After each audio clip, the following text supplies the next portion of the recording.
Welcome to news TV 99 ముందుగా ముఖ్యాంశాలు చూద్దాం.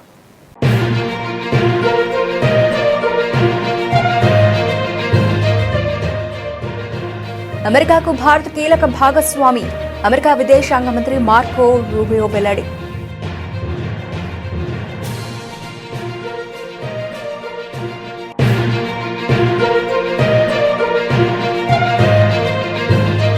భారతదేశాన్ని ఆయుధాలు, ఆటోమేషన్ రంగంలో ప్రపంచ కేంద్రంగా మార్చేందుకు సమిష్టి కృషి చేయాలి పిలుపునిచ్చిన రక్షణ మంత్రి రాజ్నాథ్ సింగ్.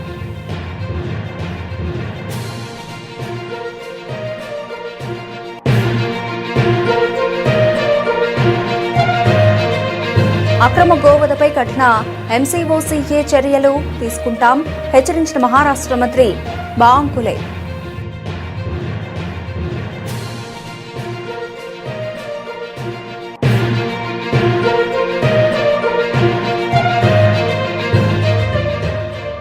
రాష్ట్రంలో పెట్టుబడులు పెట్టేందుకు కేంద్ర సంస్థలు సిద్ధంగా ఉన్నా సర్కార్ స్పందించడం లేదు. కేంద్ర మంత్రి కిషన్ రెడ్డి ఆరోపణ.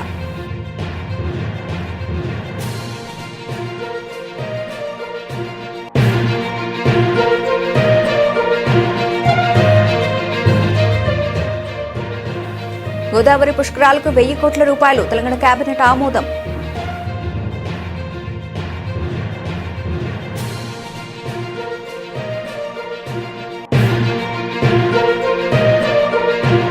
ఫెడరేషన్ కప్ జాతీయ సీనియర్ అథ్లెటిక్స్ ఛాంపియన్షిప్ లో సంచలనం. 100 మీటర్ల స్ప్రింట్ లో గురువిందర్ సింగ్, 400 మీటర్లలో విశాల్ టీకే అద్భుత ప్రదర్శన.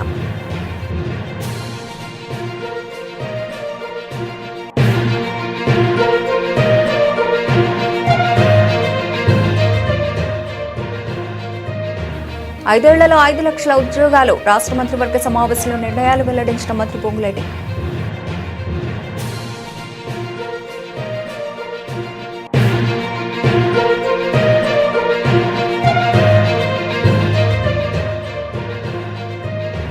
ప్రభుత్వ తప్పిదాలపై ప్రశ్నిస్తూనే ఉంటాం తేల్చి చెప్పిన YCP MLC Botsa Satyanarayana.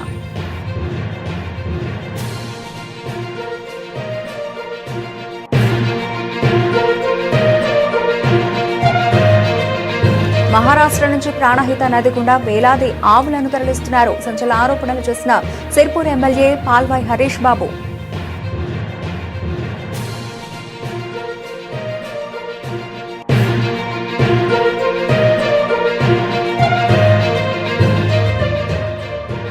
Petrol, diesel ఛార్జీలు తక్షణ తగ్గించాలి. YSRCP MLC Lella Appireddy demand.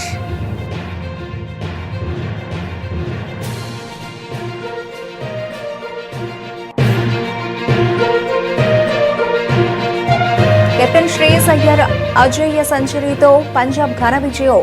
Play of రేసులో తమ ఆశలను సజీవంగా నిలుపుకున్న పంజాబ్ కింగ్స్.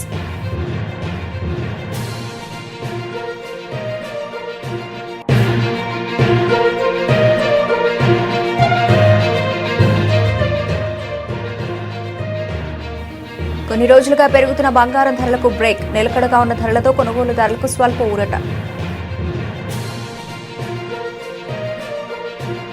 అమెరికాకు భారత్ కీలక భాగస్వామి అని అగ్రరాజ్య విదేశాంగ మంత్రి మార్కో రూబియో అన్నారు. అమెరికా భారత్ మధ్య వాణిజ్య సంబంధాలు మరింత బలపడుతున్నాయని తెలిపారు. భారతదేశానికి చెందిన కంపెనీలు తమ దేశంలో $20 బిలియన్ పైగా పెట్టుబడులు పెట్టినట్లు చెప్పారు. భారత్కు ముడి చమురు సరఫరా చేయడానికి తమ దేశం సిద్ధంగా ఉందని పేర్కొన్నారు. 4 రోజుల పర్యటన నిమిత్తం మార్కో రూబియో భారత్కు వచ్చారు. ఢిల్లీలోని సేవా తీర్థలో దాదాపు గంట సేపు ప్రధానమంత్రి నరేంద్ర మోదీతో భేటీ అనంతరం ఆయన మీడియాతో మాట్లాడారు. భద్రతా, వాణిజ్యం, సాంకేతిక రంగాల్లో అమెరికా భారత సహకారాన్ని మరింతగా పెంపొందించే మార్గాలపై ప్రధాని మోదీతో చర్చించినట్లు మార్కో రూబియో తెలిపారు. ప్రధాని మోదీకి ట్రంప్కు మధ్య స్నేహపూర్వక సంబంధాలు ఉన్నాయని అన్నారు. వారిద్దరూ కేవలం తాత్కాలిక ప్రయోజనాల కోసం కాకుండా దీర్ఘకాలిక ప్రయోజనాలపై దృష్టి సారిస్తారని అన్నారు. It's a relationship we deeply care about. It's a relationship that is growing. Literally today, the Secretary opened a brand new building right here.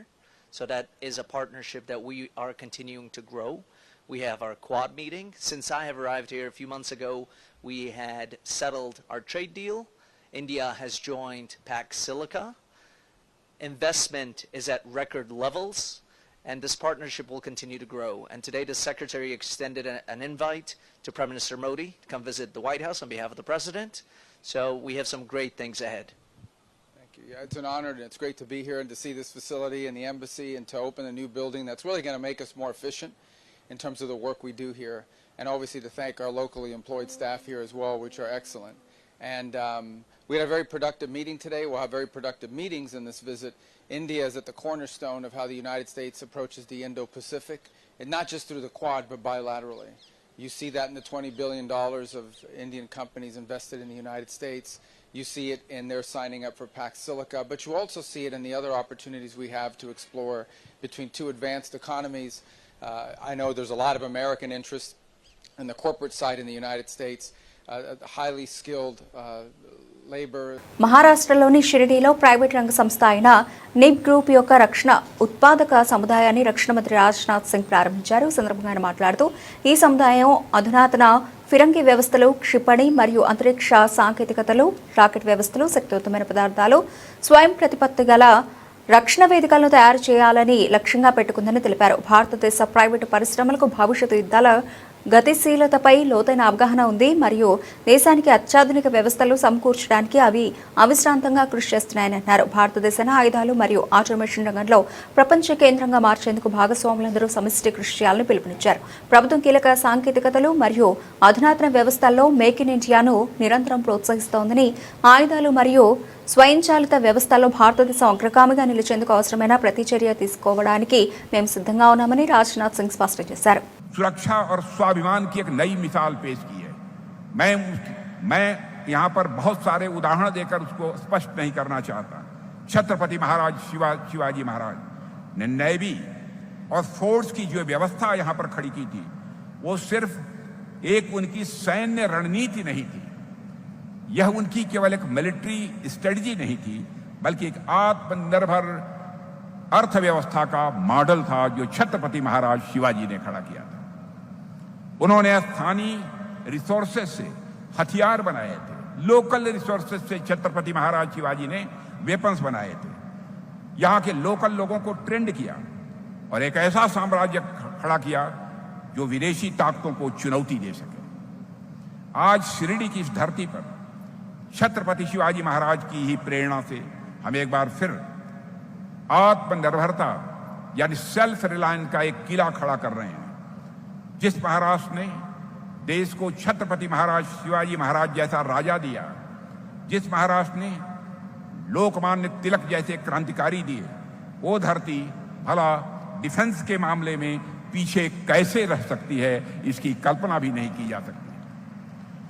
इसी धरती से स्वराज्य हमारा जन्मसिद्ध अधिकार है का यह नारा भी निकला था. मेरे साथियों, असल मायने में तिलक के सपने को अब हम साकार कर रहे हैं.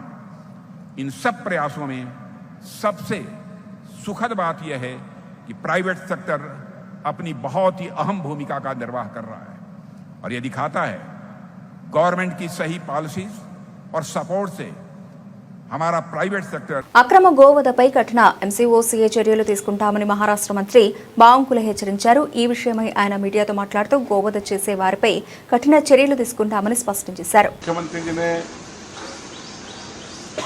बहुत सतर्क आदेश दिए और बहुत सबको इंटीमेशन भी दिए. कोई भी स्टॉक नहीं रखेगा. स्टॉक के चक्कर में हम सारा डीजल पेट्रोल हमने घर में नहीं रखेंगे. कोई भी इंडस्ट्री वाले, कॉमर्शियल वाले जो लोग हैं वो भी ज़्यादा का स्टॉक नहीं रखेंगे. सारे कलेक्टर इसके लिए फील्ड पर है. सारे कलेक्टर को बताया गया है कि कोई भी अनवांटेड ये स्केयरसिटी पैदा करता है तो उसके ऊपर कड़ी कार्रवाई होनी चाहिए. और मुझे लगता है कि महाराष्ट्र में मजबूती से लोग साथ दे रहे. प्रधानमंत्री मोदी जी का जो उन्होंने अपील की है उसको भी जनता साथ दे रही है.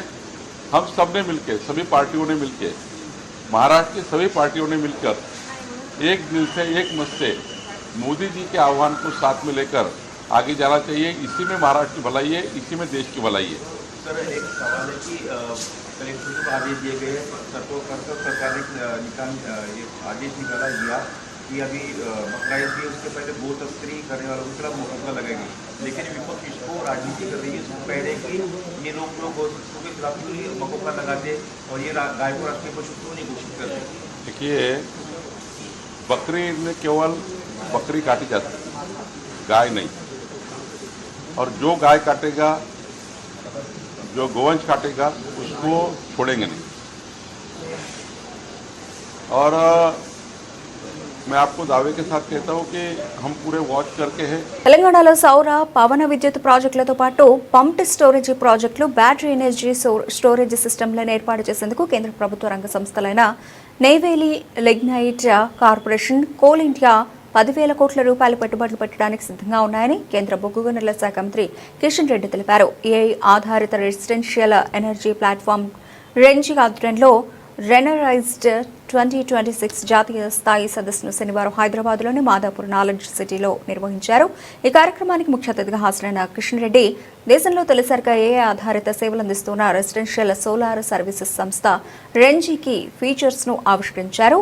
ఈ సందర్భంగా ఆయన మాట్లాడుతూ సమాజంలో సంప్రదాయేతర ఇంధన వనరుల వినియోగంపై ప్రజలకు అవగాహన కల్పిస్తున్న రెంజీ సంస్థ వ్యవస్థాపకుడు ఆకుల మణికంఠ ప్రయత్నాన్ని అభినందించారు. సంప్రదాయ వనరులపై దేశం ఎక్కువగా ఆధారపడకుండా పర్యావరణాన్ని కాపాడుతూనే దేశ ఆర్థిక వ్యవస్థను పరుగులు పెట్టించేలా ప్రధాని మోదీ క్లీన్ ఎనర్జీ విప్లవాన్ని తీసుకొచ్చారని చెప్పారు. గ్రీన్ ఎనర్జీ గురించి అందరం బాధ్యత తీసుకోవాల్సిన అవసరం ఉంది. ప్రధానమంత్రి గారు పిఎం సూర్యఘర్ యోజన అనేటువంటి పథకాన్ని తీసుకొచ్చారు. పిఎం కుసుమ్ యోజన కూడా తీసుకొచ్చారు. అగ్రికల్చర్ పంప్ సెట్స్, మనం డొమెస్టిక్ సంబంధించి, మన హౌస్ హోల్డ్ సంబంధించినటువంటి పవర్, ఈ రెండింటికి సంబంధించి ప్రధానమంత్రి గారు ఎంత కమిట్మెంట్ తోటి అంటే పరి క్యాబినెట్ లో మీ ఈ కాన్స్టిట్యున్సీలో ఎంత మందికి పిఎం సూర్యఘర్ యోజన వచ్చింది. నాకు విషయం చెప్పారు, మీరైతే కోల్బెల్ట్ ఏరియాలో ఏవైతే ఎఫెక్టెడ్ విలేజెస్ ఉన్నాయో, కోల్బెల్ట్ ఏరియాలో పనిచేసేటువంటి క్వార్టర్స్ ఏవైతున్నాయో, ఇండ్లు ఏవైతున్నాయో, విలేజెస్ ఏవైతున్నాయో, మీరు కోల్ మినిస్ట్రీ ద్వారానే మీరే సబ్సిడీ ఇచ్చి, ఎందుకంటే గవర్నమెంట్ ఆఫ్ ఇండియా 70% సబ్సిడీ ఇస్తుంది, 30% కన్జ్యూమర్ పెట్టుకోవాలి. ఆ 30% కూడా పెట్టుకోనటువంటి వాళ్ళకు మీరు కోల్ కంపెనీల ద్వారా పెట్టి 100% సబ్సిడీ తోటి అందరు కరెంట్ ఇవ్వండి అంటున్నారు. ఎందుకు? మనము ఈ యొక్క జనరల్ థర్మల్ ఎనర్జీ సేవ్ చేసి సోలార్ ఎనర్జీ మీద మనము యూసేజ్ పెంచుకున్నట్లయితే అది దేశానికి లాభం. అదేవిధంగా ప్రధానమంత్రి ఇంకో మాట చెప్పారు, మీరు ఎంతైతే పవర్ మీరు వాడుకుంటారో, ఒకవేళ మీ ఇంట్లో పవర్ జనరేషన్ పెరిగితే, మీరు పెట్టేటువంటి సోలార్ ప్యానెల్స్ ద్వారా పవర్ పెరిగితే అది గవర్నమెంట్ కొంటుంది, మీకు ఇన్కమ్ వస్తుంది. అది మీకు ఫ్రీ, మీ ఇంటికి ఫ్రీ కరెంటే కాదు, మీరు ఎక్కువ.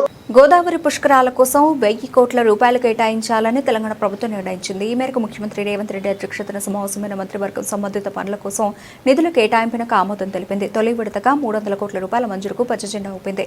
కేబినెట్ సమావేశంలో పలు కీలక నిర్ణయాలు తీసుకున్నారు. జూనియర్ కళాశాలల్లోనూ మధ్యాహ్న భోజన పథకం అమలుకు మంత్రివర్గ ఆమోదం తెలిపింది. పాఠశాలలు, జూనియర్ కళాశాలల్లో అల్పాహారం, పాలు అందించాలని కేబినెట్ నిర్ణయించింది. అసోం రైఫల్స్, బీఎస్ఎఫ్, సిఐఎస్ఎఫ్ సెంటర్ల ఏర్పాటుకు కరీంనగర్ జిల్లాను ఎంపిక చేసింది. కే సముద్రం ఫైర్ స్టేషన్కు 18 పోస్టుల మంజూరుకు అంగీకారం తెలిపింది.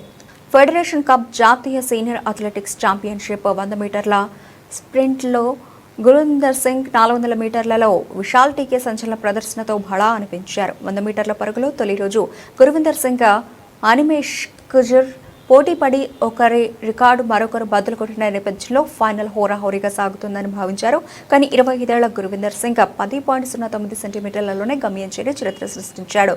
దాంతో సెమీఫైనల్లో 10.15 సెకండ్లలో అనిమేష్ కుజర్ నమోదు చేసిన గత జాతీయ రికార్డు తుడిచిపెట్టుకుపోయింది. ఇంకా 10.10 సెకండ్లలోపే రేస్ను పూర్తి చేసిన తొలి భారత అథ్లెట్గా గురువిందర్ రికార్డు నెలకొల్పాడు. గురువిందర్ తాజా టైమింగ్ ఆసియాలో రెండో అత్యుత్తమం. అనిమేష్, ప్రణవ్ గౌరవ్ 2-3 స్థానాల్లో నిలిచారు. ఈ ప్రదర్శనతో కామన్వెల్త్ క్రీడల టైమింగ్ 10.16 సెకండ్లుగా కూడా గురువిందర్ అధిగమించాడు. వచ్చే 5 ఏళ్లలో రాష్ట్రంలో కొత్తగా 5 లక్షల ఉద్యోగాలు సృష్టించాలని ప్రభుత్వం నిర్ణయించింది. Life sciences, pharma, Biotech, medical innovation వంటి రంగాల్లో 2.4 లక్షల కోట్ల రూపాయల పెట్టుబడులను ఆకర్షించాలని లక్ష్యంగా పెట్టుకుంది. ఇంద్రమ్మ ఇళ్ల పథకం రెండవ విడత కింద 2.50 లక్షల ఇళ్లను మంజూరు చేయాలని నిర్ణయించింది. రాష్ట్ర కేబినెట్ సమావేశం సీఎం రేవంత్ రెడ్డి అధ్యక్షతన సచివాలయంలో జరిగింది. ఈ సమావేశంలో పలు అంశాలపై చర్చించి నిర్ణయాలు తీసుకున్నారు. సమావేశ నిర్ణయాలు మంత్రులు వాకిడి శ్రీహరి, అడ్లూరి లక్ష్మణ్ కుమార్లతో కలిసి మంత్రి పొంగులేటి శ్రీనివాసరెడ్డి మీడియా సమావేశంలో వెల్లడించారు. 2030 నాటికి తెలంగాణను ప్రపంచంలోని టాప్ 5 లైఫ్ సైన్సెస్ హబ్లలో ఒకటిగా నిలబెట్టాలన్నది రాష్ట్ర ప్రభుత్వ సంకల్పమని మంత్రి చెప్పారు. అందులో భాగంగానే next generation life sciences policy 2026-30కి మంత్రివర్గం ఆమోదం తెలిపిందని వెల్లడించారు. ఈ ప్రజాప్రభుత్వం వచ్చిన తర్వాత ఈ రోజు జరిగిన కేబినెట్ 33వ కేబినెట్ సమావేశం సుదీర్ఘంగా గౌరవ ముఖ్యమంత్రి రేవంత్ రెడ్డి గారి అధ్యక్షతన పలు అంశాల మీద నిర్ణయాలు తీసుకోవటం జరిగింది. ప్రధానంగా ఇందిరమ్మ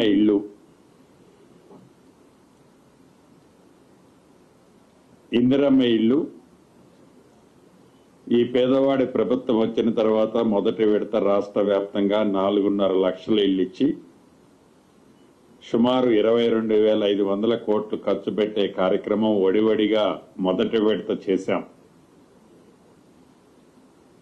రెండో విడత కూడా జూన్ 1వ తారీఖు నాడు, యాక్చువల్గా జూన్ 2వ తారీఖు అనుకున్నాం, దాన్ని 1 డే ప్రీఫోన్ చేశాం. జూన్ 1వ తారీఖు నాడు ఆసిఫాబాద్ జిల్లాలో సిరిపుర్ కాగజ్ నగర్ దగ్గర గౌరవ ముఖ్యమంత్రి గారు చేతుల మీదుగా సహచర మంత్రివర్యులు మిగతా ప్రజాప్రతినిధులందరి సమక్షంలో రెండవ విడత 2.5 లక్షల ఇల్లు లాంఛనంగా బెనిఫిషరీస్ కి అలొకేషన్ చేసే కార్యక్రమాన్ని చేపట్టాం. దీంట్లో భాగంగా ప్రతి నియోజకవర్గానికి చంద్రబాబు అధికారంలోకి వచ్చి 2 ఏళ్లు అవుతోన్నా చెప్పుకోవడానికి ఏమీ లేక ఊకదంపుడు ఉపన్యాసాలతో కాలం గడిపేస్తున్నారని ఇవాళ పూతలపట్టులో జరిగిన సభలో ఆయన మాటలే ఇందుకు నిదర్శనమని శాసనమండలిలో విపక్ష నేత బొత్స సత్యనారాయణ ఆక్షేపించారు. విశాఖలోని తన క్యాంపు కార్యాలయంలో పార్టీ నేతలు గుడివాడ అమర్నాథ్, కరణం ధర్మశ్రీ, కేకే రాజుతో కలిసి బొత్స సత్యనారాయణ ప్రెస్ మీట్ నిర్వహించారు. ఈ సందర్భంగా ఆయన చంద్రబాబు 2 ఏళ్ల పాలనలో చోటు చేసుకున్న అరాచకాలను ఒక్కొక్కటిగా వివరించారు.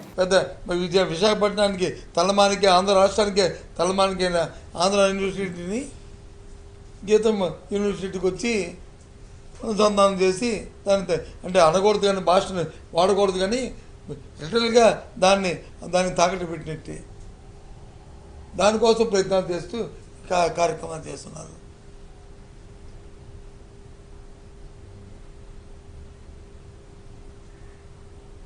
ఎంతమందో ఆంధ్ర యూనివర్సిటీ దాన్ని మెరిట్ వచ్చిన ప్రతి స్టూడెంట్ ఆంధ్ర యూనివర్సిటీలో చదవాలని కోరుకుంటాడు.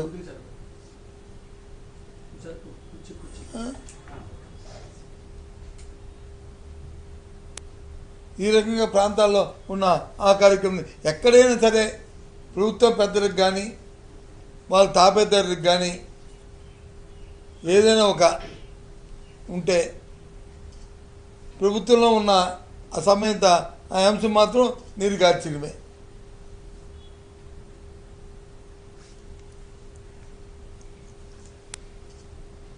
స్కిల్టింగ్ చేసేస్తున్నారు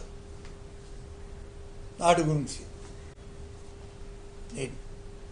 ఇది చాలా దురదృష్టం. మళ్ళీ ఇవన్నీ రిపేర్ చేయాలంటే చాలా కష్టం. 2 సంవత్సరాలు అయింది ఈ ప్రభుత్వం వచ్చి. పేదవాడికి కానీ మధ్యతరగతి వాడికి కానీ ఇదిగో మేము వీరికి ఇది చేసామన్న పేటెంట్గా చెప్పుకునే ఒక కార్యక్రమం చెప్పానండి. రైతుకి కానీ సామాన్యుడికి కానీ సామాన్యునికి సంబంధించిన ఆరోగ్యానికి సంబంధించిన అంశంలో కానీ లేదు. మహారాష్ట్ర నుంచి ప్రాణహిత నది గుండా వేలాది ఆవులను తరలిస్తున్నారంటూ సిర్పూర్ శాసనసభ్యులు పాల్వాయి హరీష్ బాబు సంచలన ఆరోపణలు చేశారు. కౌటాల వారసంతా 20 రోజులుగా కొనసాగుతోందని, ప్రభుత్వ యంత్రాంగం మహారాష్ట్ర నుంచి హైదరాబాద్కు పశువులను తరలించడానికి ఒక గ్రీన్ ఛానల్ లాగా పనిచేస్తోందని విమర్శించారు. ఈ దారుణమైన అక్రమ వ్యాపారాన్ని ప్రోత్సహిస్తున్న ఘనత కాంగ్రెస్ ప్రభుత్వానిదే అని మండిపడ్డారు. బీజేపీ ప్రభుత్వం వచ్చిన చోట గోవధ నిషేధ చట్టం పటిష్టంగా అమలు చేస్తూ ఉంటే ఇక్కడ మాత్రం సాక్షాత్తు రాష్ట్ర ప్రభుత్వం ఈ అక్రమ రవాణాను ప్రోత్సహించడం సిగ్గుచేటు అని ధ్వజమెత్తారు. మహారాష్ట్ర ఛత్తీస్గఢ్ నుంచి మాకు పక్కనే ప్రాణహిత నది ఉంటుంది. ఇట్లా ప్రాణహిత నది గుండా రోజు ఇవాళ కూడా 1000 పశువుల్ని ఆ ప్రాణహిత నదిని దాటించి పక్కనే కౌటాల మండల కేంద్రం ఉంటుంది. అక్కడ వారసంతా ఉంటుంది. వారసంతా వారానికి ఒక రోజు నడవాలి. అది 20 రోజులుగా నిరంతరం నడుస్తుంది. రోజు సంత నడుస్తుంది. రోజుకు 5-6 వేల పశువులు అక్కడికి వస్తాయి. పోలీసులు అక్కడ దగ్గర ఉంటారు. అక్కడ పోయి అక్కడ మన వెటర్నరీ అసిస్టెంట్ సర్జన్ ప్రభుత్వ అధికారులే అక్కడ డెప్యుటేషన్ చేశారు. ఎవరిని? వెటర్నరీ అసిస్టెంట్ సర్జన్ సర్టిఫికేట్ ఇవ్వాలి కాబట్టి వెటర్నరీ డాక్టర్లను అక్కడ ఉంచారు. నిరంతరం పొద్దున 6 గంటల నుంచి రాత్రి వరకు మీరంతా certificate. Actual animal transportation rules ప్రకారం ఒక డాక్టర్ 90 సర్టిఫికేట్ల కన్నా ఎక్కువ ఇవ్వలేడు. కానీ 90 కాదు 300-400 సర్టిఫికేట్లు ఒక్కొక్క డాక్టర్. మా దగ్గరనైతే కలెక్టర్ గారు డిస్ట్రిక్ట్ వెటర్నరీ ఆఫీసరే ఆర్డర్స్ ఇచ్చాడు. కౌటాల షాండీలో డాక్టర్ బి రాకేష్ ఆయన వెటర్నరీ అసిస్టెంట్ సర్జన్ పెంచకల్పేట ఉంటే ఆయనని అక్కడ డెప్యుటేషన్ మీద వేశారు. చిర్రకుంటలో ఉన్న మురళీకృష్ణన్ తీసుకుపోయి కౌటాలలో వేశారు. మా దగ్గర ఇంకొకటి గోయగావ్ అని వాంకిడి సరిహద్దులో ఆసిఫాబాద్ నియోజకవర్గంలో ఒక షాండీ సంత ఉంటుంది. అక్కడ ఒక డాక్టర్ అంటే ప్రభుత్వమే ఫెసిలిటేట్ చేస్తుంది. ఇంత దారుణం అంటే ఇంత గలీజ్ కథలకు ఈ ప్రభుత్వం పడుతుందని మనం ఊహించలేదు. కానీ ఇవాళ అట్లా వ్యవస్థ తయారైతుంది. పశువులు ఇవాటి పొద్దున ఫోటో ఇది. ఎన్ని వేల పశువులు అక్కడ నది దాటిస్తున్నారు. ఆ వెహికల్స్ పిలిపించి ఆర్డర్గా వాటికి పార్కింగ్ స్థలం చూస్తూ అందులో ఎక్కి. పెరిగిన పెట్రోల్ డీజిల్ ఛార్జీలతో రైతులు, ఆటో కార్మికులు, ఆక్వా రంగం తీవ్రంగా ఇబ్బంది పడుతోందని ఎన్నికలకు ముందు హామీ ఇచ్చినట్టుగా పెంచిన ఛార్జీలు తక్షణం తగ్గించాలని ఎమ్మెల్సీ లేళ్ల ఆపిరెడ్డి డిమాండ్ చేశారు. పెరిగిన ఛార్జీల కారణంగా రాష్ట్ర ప్రజలపై ఏటా దాదాపు 3,400 కోట్ల రూపాయల భారం పడుతోందని, నిత్యావసర సరుకుల ధరలు ఆకాశాన్నంటే సామాన్యుడు పడుతున్న అవస్థలను ప్రభుత్వం గుర్తించాలని కోరారు. ఓటేసి గెలిపించిన ప్రజలకు మేలు చేయాలన్న దృక్పథం చంద్రబాబులో కనిపించడం లేదని, గెలిచి అధికారంలోకి వచ్చాక మోసం చేయాలన్న ఆలోచనతోనే అలవికాని హామీలు ఎన్నికల్లో గుప్పించారని ఆరోపించారు. ఈ 2 సంవత్సరాల కాలంలో ఈ రాష్ట్ర ప్రభుత్వం ఘోరంగా వైఫల్యం చెందినటువంటి అనేక అంశాలకు సంబంధించి 25 సార్లు మీడియా సమావేశాలను పెట్టి ప్రభుత్వానికి వందల ప్రశ్నలు సంధించారు. అనేకమైనటువంటి అంశాలని లేవనెత్తారు.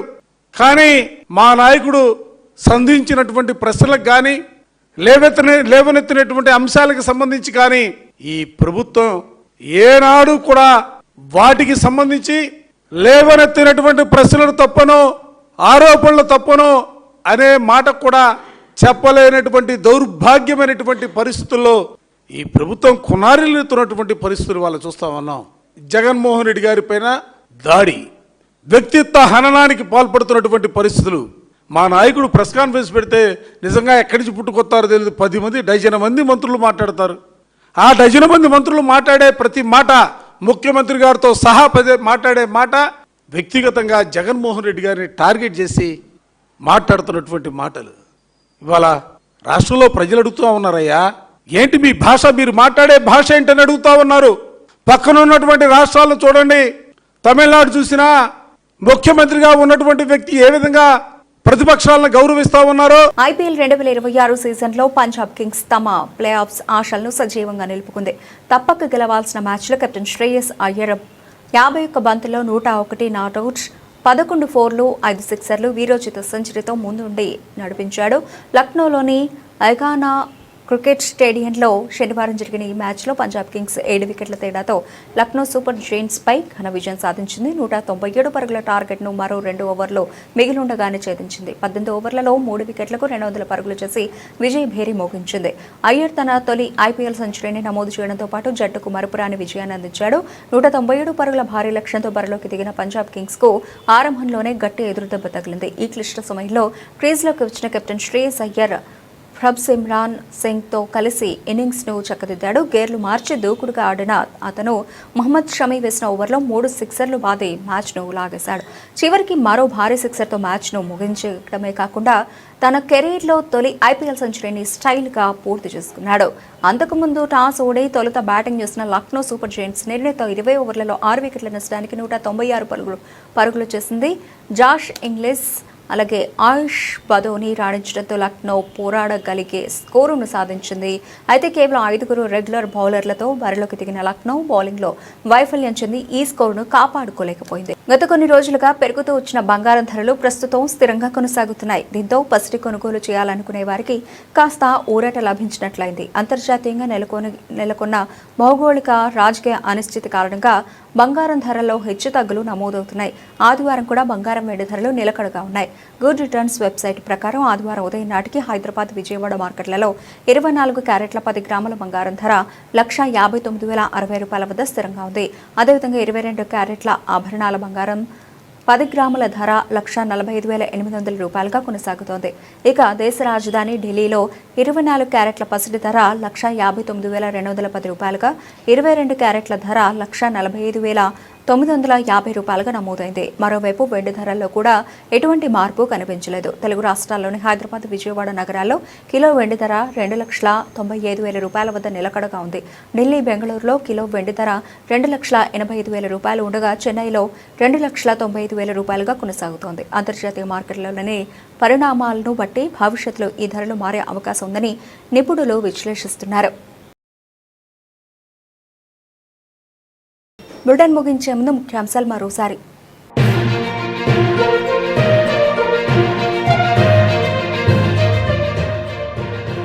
అమెరికాకు భారత్ కీలక భాగస్వామి, అమెరికా విదేశాంగ మంత్రి మార్కో రూబియో వెల్లడి.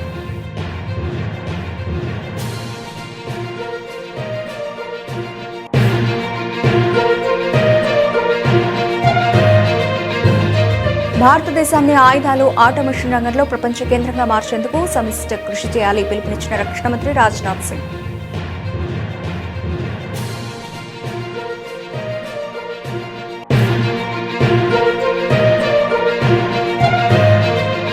అక్రమ గోవధపై కఠిన ఎంసీఓసీఏ చర్యలు తీసుకుంటాం, హెచ్చరించిన మహారాష్ట్ర మంత్రి బాంకులే.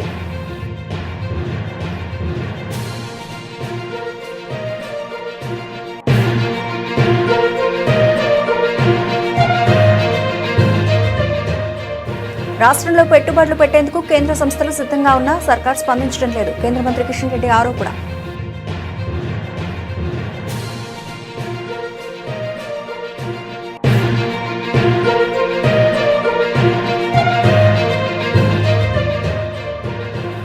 గోదావరి పుష్కరాలకు 1,000 కోట్ల రూపాయలు, తెలంగాణ కేబినెట్ ఆమోదం.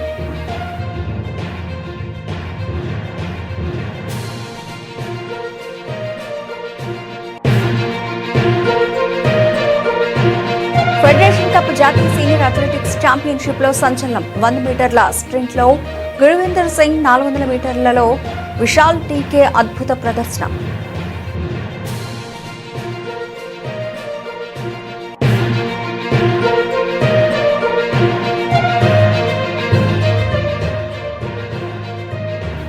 ఐదేళ్లలో 5 లక్షల ఉద్యోగాలు, రాష్ట్ర మంత్రివర్గ సమావేశంలో నిర్ణయాలు వెల్లడించిన మంత్రి పొంగులేటి.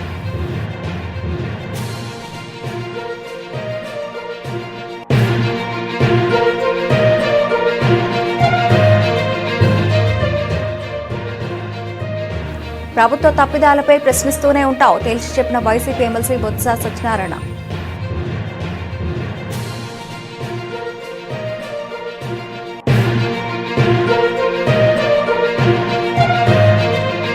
మహారాష్ట్ర నుంచి ప్రాణహిత నది గుండా వేలాది ఆవులను తరలిస్తున్నారు. సంచలన ఆరోపణలు చేసిన సిర్పూర్ ఎమ్మెల్యే పాల్వాయ్ హరీష్ బాబు.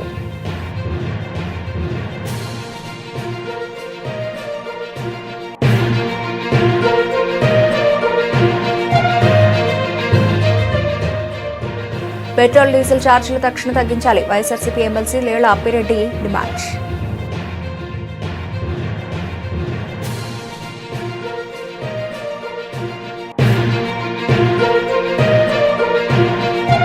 కెప్టెన్ శ్రేయస్ అయ్యర్ అజేయ సెంచరీతో పంజాబ్ ఘన విజయం. ప్లే ఆఫ్ రేసులో తమ ఆశలను సజీవంగా నిలుపుకున్న పంజాబ్ కింగ్స్.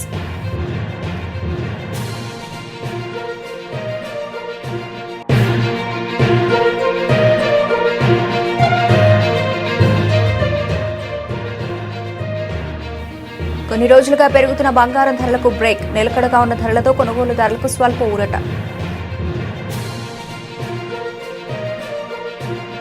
ఇవి ఇప్పటివరకు నా బులెటిన్ అప్డేట్స్. మరిన్ని అప్డేట్స్తో మళ్ళీ కలుద్దాం.